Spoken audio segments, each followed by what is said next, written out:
Correio Rural, o agronegócio, empreendimentos rurais e as novidades no setor agrícola.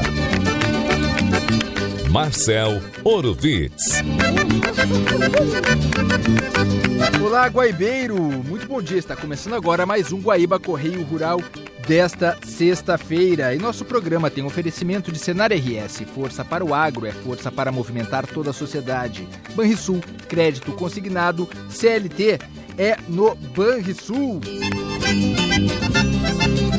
O Guaíba Correio Rural tem Jefferson Gomes na mesa de áudio, Rafael Baldez nas gravações e edições, coordenação de central, Guilherme Silveira, gerência de jornalismo, Rafael Sequim, direção-geral de Claudinei Girotti, apresentação comigo, Marcel Orovitz. O Senar está junto com você, produtor rural, sempre juntando conhecimento e prática para levar mais produtividade e eficiência para o campo, porque assim, agricultura e pecuária crescem muito mais. Senar RS, vamos juntos pelo seu crescimento. Crédito consignado CLT no Banrisul. Empréstimo fácil para quem tem carteira assinada. Banrisul. Simule já no app Banrisul. E agora a gente conversa com o delegado Heleno dos Santos, responsável por coordenar, operacionalizar e fiscalizar as atividades das delegacias de crimes rurais. Delegado, qual a importância dessa atividade de combater o abigeato e os crimes rurais? Eu vejo como mais um passo, né, por parte do Estado e por parte da Polícia Civil no trato, né, cada vez mais preocupado com o setor que é o setor que praticamente sustenta o Estado do Rio Grande do Sul, né. Se iniciou na Polícia Civil, na Secretaria de Segurança, com uma força-tarefa, né, há alguns anos atrás, que era uma equipe que tinha um delegado designado, uma equipe designada que tinha uma alternância, né? Cada pouco era uma equipe diferente trabalhando nesses casos de crimes rurais. Daí, a partir dessa força-tarefa, foram criados cartórios, né, específicos, né, núcleos, chamados núcleos, e depois disso, depois de um tempo, as DECRABs, que são as delegacias de repressão aos crimes rurais e abigeato, né? E me parece, né, e a gente tem essa visão, já tinha essa visão e a administração teve essa visão, que faltava uma coordenação central dessas DECRABs, né? Temos hoje, por exemplo, 5 DECRABs em funcionamento. Estão para ser instalados mais 3, no caso é para ter 8. Uhum. Então, se percebeu a necessidade de uma divisão, né, de uma centralização, né, da coordenação, da fiscalização, da correção também dessas delegacias, né? Porque a gente sabe, eu trabalhei numa delegacia de combate ao crime organizado, a gente sabe como é necessário que alguém no estado do Rio Grande do Sul tenha uma visão ampla, geral, do que ocorre em todo o território, né? Porque senão cada delegacia trabalha sozinha e só enxerga a sua realidade local, e cada região tem as suas peculiaridades, né? Mas também tem coisas em comum. Grupos criminosos em comum, como o Bento falou, o crime organizado, ele não se restringe a limites de município, não se restringe a regiões de município, de regiões estaduais. O crime organizado, ele atua dentro das fronteiras do Estado, fora do Estado, às vezes também fora do país, né? Como é o nosso caso, nós temos fronteiras próximas e fronteiras secas, né? E essa é a função da divisão. Fazer essa coordenação, tanto da inteligência policial, tanto das operações policiais, né, administração mesmo de material, de recursos, né, poder dar meios para que o policial da DECRAB trabalhe melhor e cada vez melhor seja realizado o trabalho, a função, a atividade principal da Polícia Civil, das DECRABs, que é combate qualificado ao crime organizado também, que assola, né, que atinge o nosso produtor, o nosso agricultor.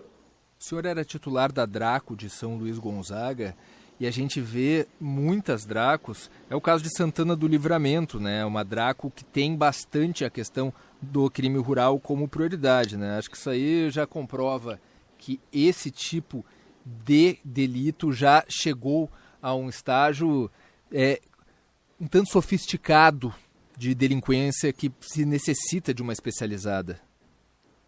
Exatamente. O crime organizado não está só dedicado, por exemplo, ao tráfico de drogas, ao tráfico de armas, a crimes violentos. O crime organizado também existe no crime rural, né? E o próprio tráfico, às vezes, se mistura com o crime rural, com outros tipos de crimes, né? Porque tudo é fonte de renda, tudo é dinheiro, tudo é lucro, né? O próprio nome diz, né? Organizado. O crime também se organiza, também acaba atuando de modo empresarial, né? Tem uma visão também ampla e sistemática, né, daquilo que dá lucro no meio criminoso. E a gente sabe, né, que no meio rural há muito investimento, há muito patrimônio, por exemplo, a questão do próprio do gado, né, que tem um valor, às vezes, comercial muito alto, agregado, e que chama a atenção do criminoso também, né? Assim como o insumo agrícola em geral, né, o agrotóxico, o defensivo, as sementes também, né? E nesse ponto as Dracos já tinham percebido isso, né?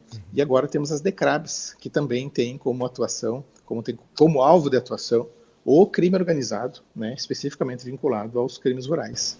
O senhor tocou num assunto que eu gosto muito, que é essa intersecção entre os tipos de crime, né? O senhor comentou que já tem uma presença de faccionados atuando também nesses crimes rurais, também venda ilegal de armas, né? As armas ilegais. Como é que funciona essa conversa entre os criminosos, né?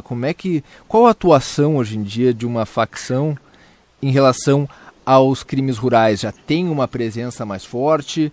Como é que eles atuam? Como é que as facções atuam em questão aos crimes rurais?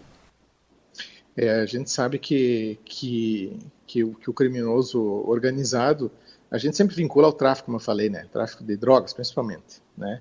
E muita gente acha que o traficante só atua vendendo drogas, né? Mas a gente sabe que, como todo empreendimento, lícito ou ilícito, há necessidade, por exemplo, de ter uma fonte de uma renda para poder investir naquele empreendimento principal, que seria, no caso dele, por exemplo, o tráfico de drogas ou o tráfico de armas, enfim, né? E o crime rural, muitas vezes, que atinge o meio rural, muitas vezes serviu de início, né, como um meio de conseguir levantar, digamos assim, dinheiro, né, assim como o rouba-banco também às vezes era utilizado para isso, né, não é simplesmente roubar o dinheiro, é o dinheiro como um meio para se chegar a um outro fim, que seria a aquisição de drogas, a aquisição de armas, a contratação de apoio, né, de criminosos para toda a logística do crime, né. E o que a gente percebe é que o crime cometido contra o meio rural nasceu assim também, né, como um meio de poder obter uma renda para investir num outro tipo de crime, né. Mas o avanço também, né, da agropecuária, da agricultura, da pecuária, enfim, né, trouxe ao campo equipamentos de alto valor, animais com outro valor, produtos diferenciados, né. Um exemplo, a semente, por exemplo. Hoje nós temos sementes aí que tem uma alta tecnologia agregada, assim como o gado também, e que eleva o valor do produto muito, né? E aqueles que só trabalhavam, por exemplo, num estelionato rural, acabaram se associando a grupos criminosos, porque se associar a um grupo criminoso, né, não é só uma questão de status, mas é uma questão também de utilizar uma logística do crime, de utilizar os contatos do crime, de poder contar com apoio também, né, do crime organizado. Então, o crime organizado em São Paulo é precursor nisso, né? A gente sabe, né? Tem aquele grupo lá, o conhecido PCC lá, que tem as suas sintonias, né? Antigamente era muitas vezes você continua ainda se denominando dessa maneira, dedicada a diversos tipos de crimes. Hoje, ultimamente, a gente sabe, eles têm uma parcela do seu grupo criminoso dedicado, por exemplo, a só crimes de fraudes, né? Tipo esses golpes que acontecem na internet, né? Porque ali se viu também, né, um meio de se oferir bastante dinheiro. E assim também é a questão relacionada ao crime rural, né? Nasceu como um meio de obter um dinheiro, outros criminosos que são do ramo acabaram aderindo, acabaram se vinculando a essas facções, buscando também apoio, como eu falei, né? E a polícia não pode ficar para trás, né? A polícia tem que se organizar também nesse sentido, né? E especializar, no caso do crime, no caso das DECRABs, se especializar na investigação, na repressão a esse crime que atinge o meio rural. Nós temos exemplos de sucesso na Polícia Civil do Rio Grande do Sul, né? De departamentos especializados, o exemplo do DENARC, do DEIC, né, que se especializaram em alguns tipos de crimes específicos, e isso traz ao trabalho uma qualidade maior, né? E o agente policial também se prepara melhor para aquele combate, ele tem um conhecimento amplo, né? E a divisão também vem para isso, proporcionar ao policial lotado nas DECRAVs, agora também além de todo o apoio administrativo, apoio operacional, também apoio no sentido de especializar ele, munindo ele de conhecimentos. Daí a necessidade também, cursos, instruções, né? Não só equipamento, mas também isso é o conhecimento que o policial tem que ter para trabalhar no campo da melhor forma possível. Sobre os tipos de crimes rurais, o senhor mencionou a questão das sementes. A gente tem visto operações da polícia contra esquemas realmente avançados aí de golpe envolvendo sementes, né? Sementes de soja, sementes de milho também. Sim. É questão de venda de semente falsificada, falsificada entre aspas, né? Mas diz que vai vender a semente de alta qualidade, vende uma que é a porcaria. Né, e realmente esquemas que geram um lucro gigantesco ao crime organizado. Sim, olha, para ter uma ideia, vamos falar só da semente falsificada. Nós temos a semente pirateada também, que é um outro crime, né? Mas vamos falar só da semente falsificada nesse momento. A semente falsificada, para ter uma ideia, tem um caso que eu investiguei, falsificação de milho. O milho é famoso, a gente não cita marcas também, para não favorecer, digamos assim, entre aspas, ninguém. Mas um milho muito conhecido do produtor rural, que tem um poder, um alto teor de germinação, né? 98% é assegurado. Então, quando o produtor compra aquele produto, ele sabe que está comprando um produto que vai, digamos assim, 100 sementes, 2 não vão germinar só. É garantido pela empresa, e se não der certo, como eles prometem, eles indenizam. Então, assim, é um produto de alto valor. Para ter uma ideia, uma saca de milho de grão de milho, que é aquele grão que é usado para produzir alimento ou ração. Ele é orçado mais ou menos em 50, quase 100 reais, digamos 100 reais. Né? Uma saca de semente, que é para lavoura, plantio, não é ração, não é grão, é semente, com a tecnologia X, lá daquela empresa determinada, pode chegar, no momento da safra, lá final, pode chegar a R$1.000, R$1.500. Então, olha o valor, né? O que o pessoal faz? O criminoso percebeu que ele podia falsificar a embalagem, podia falsificar, pintar o grão daquela cor lá do produto e vender um saco que ele consegue produzir ali, mesmo com a falsificação da embalagem. Que ele gasta 100 num saco, numa saca, e ele vende a 1.200. Então veja o lucro que ele tem, né? 1.100 por saco. E assim ele vende 30, 40 carretas daquele produto falsificado. Quem é que é lesado? O produtor, que planta um grão que não vai nascer. Então ele vai tomar um prejuízo. E a nossa realidade atual, por exemplo, da estiagem. Só a estiagem é um baita de um prejuízo. Sim. E daí tu ainda acrescenta o golpe que o produtor sofre, né? A quanto vai o prejuízo? E não só o produtor, é a região, é o estado, né? É o Brasil que sofre esse prejuízo. Então há sim, esse é só um exemplo, né? Há sim necessidade de uma atuação estatal, no caso pela Polícia Civil, para coibir esse tipo de crime. Sem dúvida. O senhor, esse é o caso de falsificação, né? Mas tem também de semente pirata, o senhor comentou. Qual que é a diferença da semente falsificada para pirata? A semente pirata é aquela semente que também de uma marca determinada, por exemplo, o soja, que é o mais pirateado, né?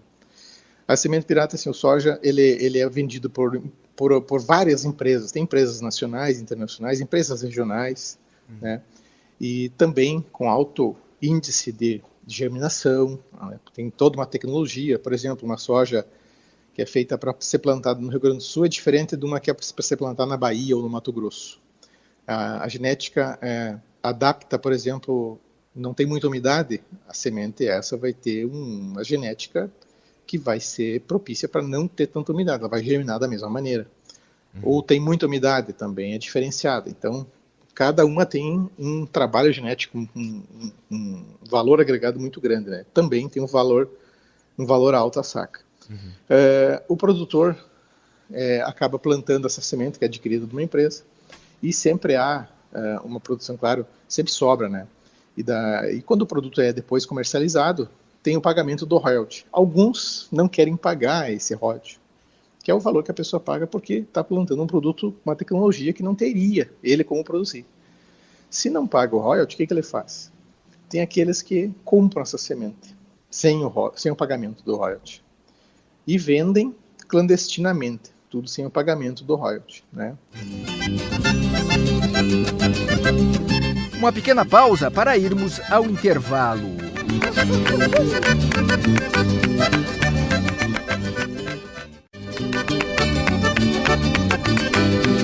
Estamos de volta com o Guaíba Correio Rural. Oferecimento Senar RS, força para o agro, é força para movimentar toda a sociedade. E Banrisul, crédito consignado CLT é no Banrisul. Agora atingiram um grau de aprimoramento em questão dos abigeatários que vão na propriedade, carneiam os bichos, até a própria rede de comércio dessas carnes sem procedência, né? E que também tem um impacto gigante na sociedade, até na questão da saúde das pessoas, né? Queria que o senhor falasse um pouco do abigeato agora, quais são os desafios para enfrentar esse crime tão tradicional no Rio Grande do Sul?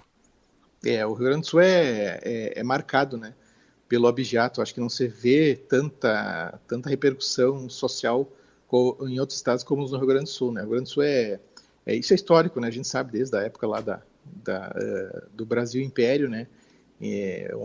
Naquela ocasião era permitido que alguns proprietários praticassem, digamos assim, um abigeato, ou apropriação de gado sem dono ou alheio, né?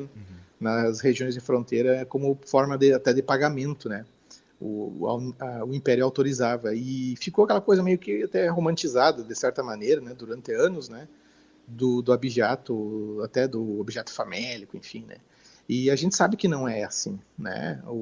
Também há um grande risco, para começar, um risco à saúde pública, né? Como falou, muitas vezes a pessoa está consumindo uma carne que está ou deteriorada, ou está com, por exemplo, um gado que estava em tratamento de alguma moléstia, carneado e vendido em mercados conhecidos. A gente já teve operações aí da Polícia Civil em mercados conhecidos, de cidades determinadas, em que se descobriu que empresários, né, adquiriam lotes, né, de carne de abigeato para vender em seus estabelecimentos, né, mas sem nenhum tipo de fiscalização, né, para começar por aí, né, fora a questão daquela pessoa que dedica também, da mesma maneira que a semente, o esforço da sua família, o esforço de gerações, né, em criar gados, né, e agregando tecnologia, investimentos altos, né, e daí vê o seu investimento indo por água abaixo, né, pela ação de pessoas que não têm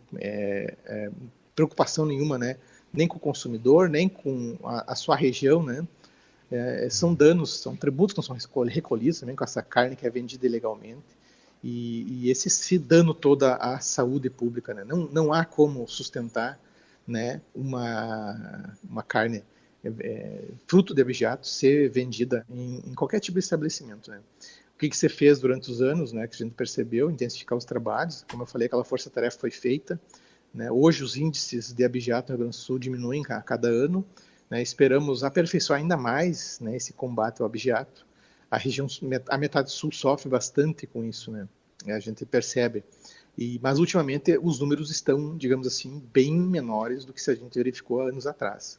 Há até um certo respiro assim, que os produtores, né, têm conseguido ter agora nesse momento atual, de não ter tanta preocupação. Nós vemos, sim, né, alguns casos, em algum ponto que outro do estado, mas sempre tem uma preocupação muito grande da Polícia Civil nesse combate, né? A gente protege o patrimônio do produtor, que é o que sustenta empregos na região, que é o que gera recolhimento de tributos, que eleva o nome do Rio Grande do Sul no mundo inteiro, porque a carne gaúcha é vendida, né, para outros países também, né, é premiada, é uma carne que merece ser protegida assim como patrimônio não só da pessoa, mas patrimônio do Estado, né? E a Polícia Civil, como órgão do Estado, tem que agir nesse sentido. E o abigeato também é um crime muito danoso para a sociedade, além da questão da saúde, mas na renda, na geração de emprego mesmo, porque é um crime que deixa uma marca na propriedade onde acontece, né? A pessoa depois que começa a ter abigeato em um determinado local, a pessoa não consegue, ninguém mais quer comprar daquela pessoa também, né? Daquela propriedade, tem dificuldades de vender aquela carne, deixa uma chaga, né, no proprietário. Exatamente, né? Regiões são marcadas, né? Quando são objetos, são locais de abigeato, regiões inteiras são marcadas, né? Com essa pecha, né? E é comum entrar em confronto com os abjeatários, com aquele criminoso que está no campo, muitas vezes armado.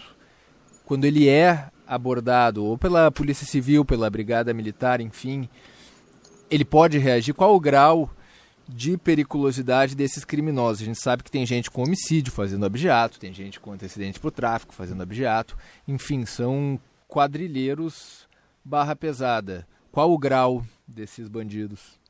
Não, tem perigo sim, tem relatos inclusive, né, que a gente sabe, né, não agora recentes, agora recentemente não tenho ouvido mais falar, mas já tomei conhecimento de casos passados, né, em que os criminosos, os abjeatários, vão, como nós falamos antes, né, organizados, né, com alguém que é encarregado do abate, com outros que são encarregados do transporte e outros da segurança, né, daqueles criminosos, né. Então, vão armados para uma atividade criminosa e com a função específica de proteger os demais.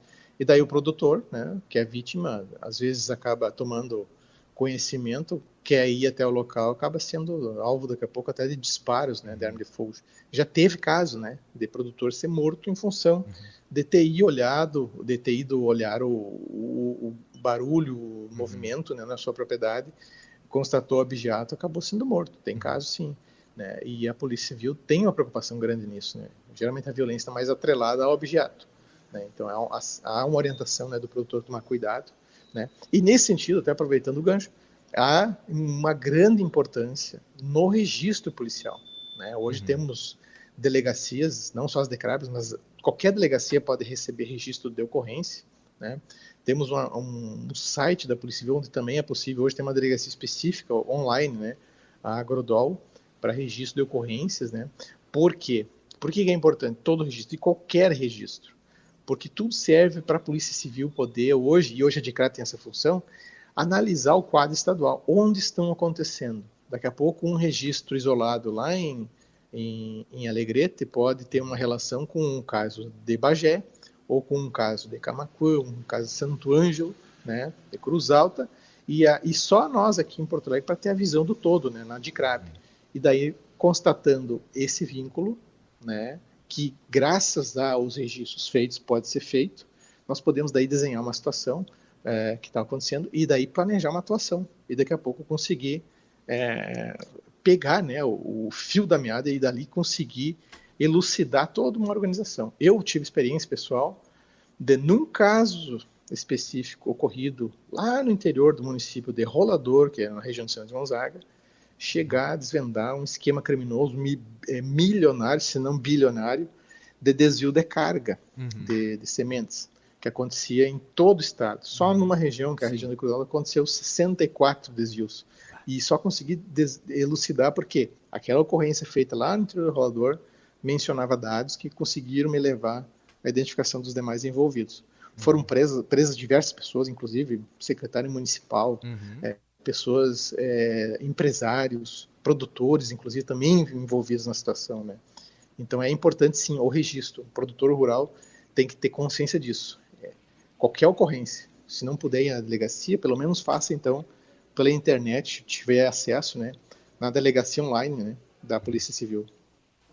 Perfeito. Delegado Heleno dos Santos, diretor da Divisão de Repressão aos Crimes Rurais e Abigeato, muito obrigado pela entrevista. Olha, faltou tempo, delegado, para abordar outras coisas que eu gostaria, porque realmente é um assunto muito complexo, não deixa de ser extremamente fascinante. Para mim, que né, eu sou um cara da segurança pública, né? Então, nas férias do Sandro Fávero, que é o apresentador, o dono do Guaíba Correio Rural, tenho focado nessa área que eu gosto tanto. Realmente tinha outras coisas que eu gostaria de abordar, mas espero ter uma outra oportunidade de conversar com o senhor. Obrigado mesmo e fico feliz que nós, como sociedade, né, os gaúchos, estamos avançando em direção a um combate especializado, cada vez mais qualificado contra os crimes rurais. Muito obrigado, delegado. Deixo a palavra agora com o senhor.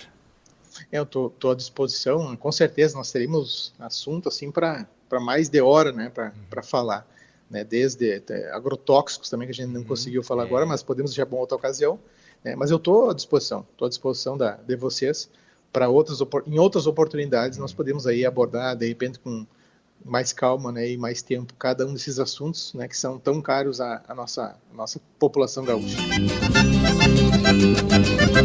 Chegamos ao fim deste Guaíba Correio Rural.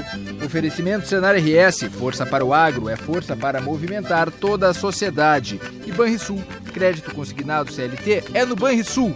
Um abraço e até amanhã. Você ouviu Guaíba Correio Rural.